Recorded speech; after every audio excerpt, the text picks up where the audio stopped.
Assalamualaikum warahmatullahi wabarakatuh. Secara alamiah, kutu jeruk sebenarnya bisa dikendalikan oleh musuh alaminya, entah itu pemangsa, parasitoid, atau patogen. Jika berjalan dengan baik, pengendalian alami sebenarnya menyumbang peran cukup nyata untuk mencegah populasi kutu jeruk meledak. Pemanfaatan musuh alami ini sebenarnya juga menjadi salah satu cara untuk meminimalkan penggunaan pestisida yang terbukti merusak lingkungan. Tetapi meskipun secara teknis tampak mudah karena kita hanya menyerahkan tugas mengendalikan kutu ini ke musuh alaminya, tetapi kenyataannya strategi pengendalian ini tidak selalu berhasil. Lalu mengapa hal tersebut bisa terjadi? Apakah ada faktor lingkungan yang mengganggu kinerja mereka? Lalu apa yang harus kita lakukan agar pasukan musuh alami tadi bisa melaksanakan tugasnya dengan baik? Bagi Anda yang baru datang di channel ini, saya Nugroho Susetya Putra yang akan membahas fakta-fakta menarik tentang pertanian, terutama perlindungan tanaman terhadap hama dan peri kehidupan serangga. Salah satu makhluk hidup yang menjadi bagian paling penting dari sistem pertanian yang kompleks. Jika Anda tertarik dengan topik-topik yang saya bahas, silahkan Anda tekan tombol subscribe untuk mendapatkan update video yang terbaru. Secara teori, satu jenis organisme pasti mempunyai musuh alami yang akan mengendalikan atau mengatur populasinya. Artinya dalam kondisi lingkungan yang stabil, populasi organisme itu akan selalu dikelola dengan baik oleh musuh alaminya. Secara pengendalian alami kutu jeruk sebagian besar ditulis dari pengalaman di Amerika Serikat yang memang memiliki catatan buruk tentang serangan kutu jeruk pada perkebunan jeruk di Florida, California, dan beberapa wilayah yang lain. Pengamatan pada tahun 2001 di wilayah penanaman jeruk di Florida menunjukkan ada banyak jenis musuh alami yang bisa makan pada nimfa kutu jeruk. Salah satu jenis parasitoid yang ditemukan adalah tawon Tamarixia radiata yang cukup baik menekan populasi kutu jeruk. Melihat kinerja parasitoid ini, manusia mulai mengembangkan teknik pembiakan massal di laboratorium untuk keperluan pelepasan di lapangan. Pada tahun 2011, Departemen Pangan dan Pertanian California melepaskan kira-kira 1 juta tawon parasitoid Tamarixia di California Selatan. Dan ternyata mereka bisa menetap dengan baik dan bahkan bisa menyebar ke wilayah di sekitarnya. Kumbang koksi juga menjadi serangga pemangsa yang dianggap cukup mampu mengendalikan kutu jeruk. Misalnya spesies Olavinigrum dan Harmonia axillidis. Spesies pertama bahkan memiliki kemampuan menurunkan populasi kutu dengan sangat baik, sehingga dianggap sebagai agensia pengendali kutu jeruk yang prospektif. Kemampuan pemangsaan oleh kumbang koksi ini juga terbukti hebat di perkebunan jeruk di Puerto Rico, sebuah negara di kawasan Karibia yang menjadi produsen jeruk yang cukup besar. Jenis musuh alami lain yang juga ditemukan memangsa kutu jeruk yaitu beberapa jenis laba-laba, sayap jala, lalat sirfid, kepik predator, dan tungau predator. Tungau predator dianggap sebagai salah satu pemangsa kutu jeruk yang potensial. Tubuhnya yang kecil serta gerakannya yang lincah memungkinkan mereka menemukan koloni nimfa kutu jeruk dengan mudah. Uji laboratorium menunjukkan bahwa Amblysseus swirsky, salah satu tungau predator yang umum ditemukan pada tanaman jeruk, mampu menurunkan populasi kutu jeruk hingga 80%. Meskipun hasil ini perlu dibuktikan di skala lapangan karena banyak faktor lingkungan yang mempengaruhi kemampuan tersebut. Jamur entomopatogen juga bisa dimanfaatkan untuk mengendalikan kutu jeruk, terutama pada stadian nimfa, di antaranya Beveria bassiana, Metarhizium anisoplie, dan Cordyceps yang banyak dijumpai di Indonesia. Parasitoid dikenal sebagai kelompok musuh alami yang dikategorikan sebagai spesialis. Artinya mereka hanya memparasit jenis-jenis organisme tertentu. Misalnya Tamarixia radiata dan Diaporensirtus adalah tawon parasitoid yang hanya menyerang nimfa kutu Diaphorina citri. Hanya saja sifat ini sekaligus menjadi kelemahan mereka karena jika populasi kutu jeruk itu rendah, maka populasi mereka juga akan ikut turun. Sedangkan ketika populasi kutu jeruk naik, maka populasi tawon ini tidak kemudian otomatis naik. Meskipun kinerjanya cukup baik, tetapi tawon ini menghadapi hambatan alam yang cukup kuat.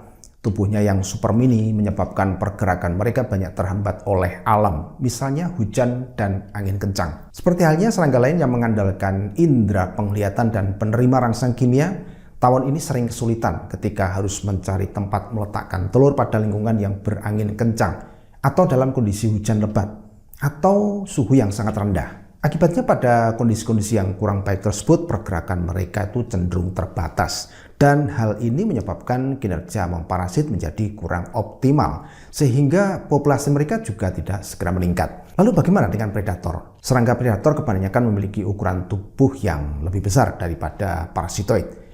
Makanya asumsi kita, mereka lebih kuat bertahan terhadap gangguan oleh alam. Selain itu, mobilitas predator juga lebih hebat dibandingkan parasitoid. Dengan kemampuan terbang dan kecepatan bergerak yang memadai, mereka lebih mudah menemukan keberadaan mangsanya. Kumbang Harmonia axiridis ini adalah contoh predator kutu jeruk yang wilayah sebarannya luas karena didukung oleh kemampuan terbang dan berlari yang baik. Sayangnya, serangga predator memiliki banyak pilihan mangsa atau polifag. Secara biologis, jika mereka tidak menemukan satu jenis mangsa, maka mereka akan memangsa serangga yang lain. Bahkan seringkali sasarannya adalah pemangsa yang lain. Harmonia axiridis berasal dari wilayah Asia Timur dan Tenggara, yang karena kemampuan memangsanya kemudian diintroduksi ke Eropa dan Amerika, salah satunya untuk keperluan mengendalikan hama jeruk. Tetapi keberadaan predator asing ini ternyata menggeser keberadaan kumbang koksi asli Amerika, seperti kumbang koksi merah darah yang awalnya banyak ditemukan di pertanaman jeruk. Artinya kemampuan superior dari serangga predator seringkali justru menimbulkan masalah pada stabilitas komunitas pemangsa di sebuah ekosistem pertanian.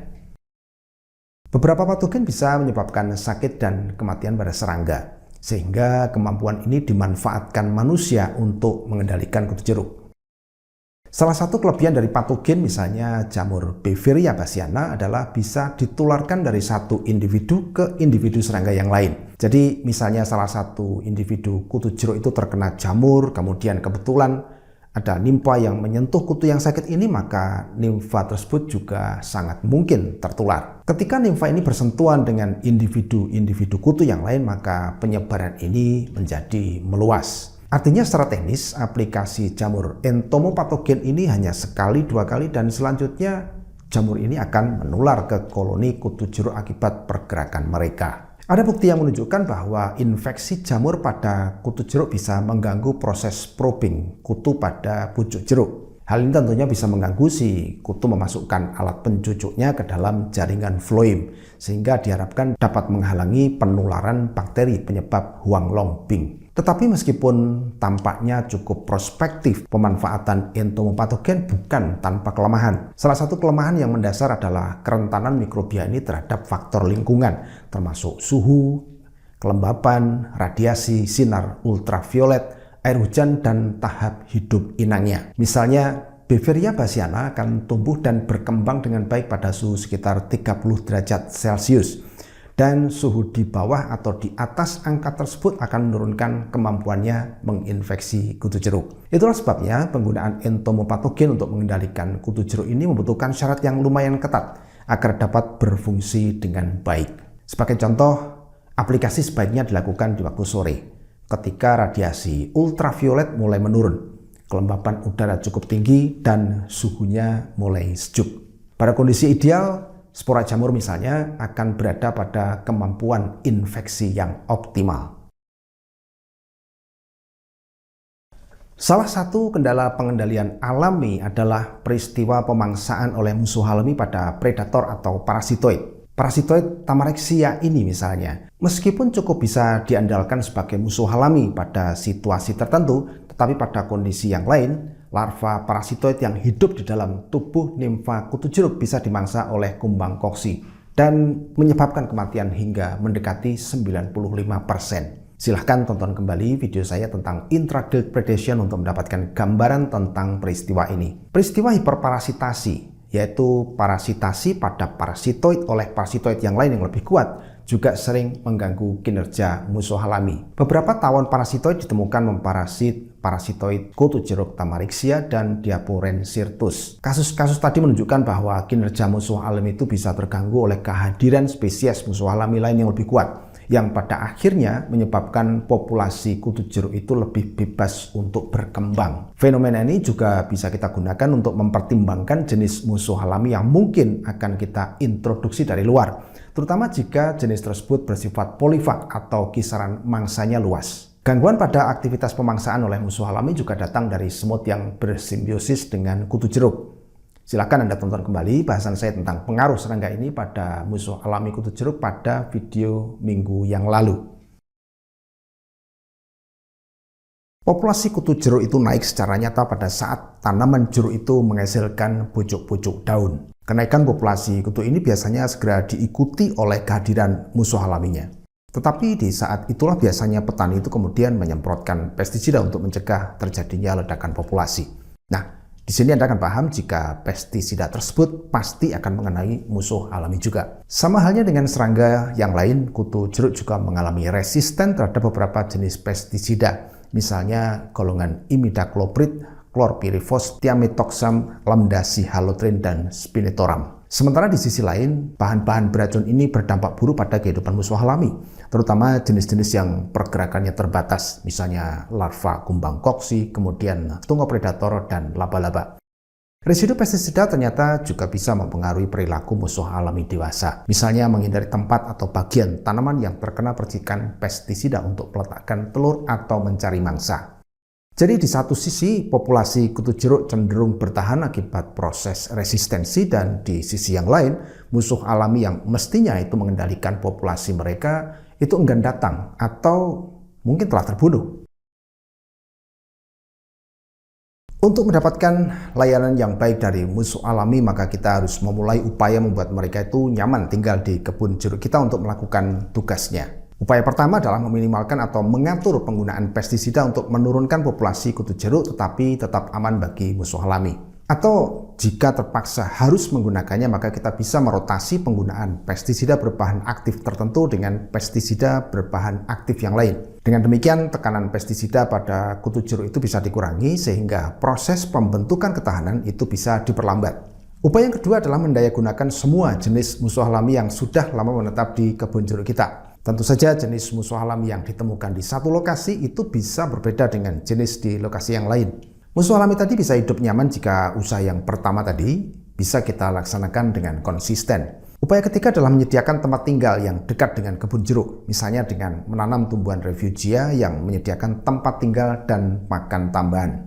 Upaya ini harus dilakukan dengan hati-hati, terutama dalam hal memilih jenis tumbuhan atau tanaman yang akan kita tanam sebagai tanaman refugia. Jangan sampai justru menjadi inang alternatif kutu jeruk atau hama jeruk yang lain. Silahkan Anda lihat kembali bahasan saya tentang inang alternatif kutu jeruk di video yang tayang beberapa waktu yang lalu. Upaya keempat adalah meminimalkan gangguan terhadap musuh alami dari hewan lain, misalnya semut. Nah, itulah bahasan kita kali ini. Semoga bisa dipahami dengan baik. Terima kasih atas perhatian Anda dan semoga bermanfaat. Kita ketemu lagi di video berikutnya. Assalamualaikum warahmatullahi wabarakatuh.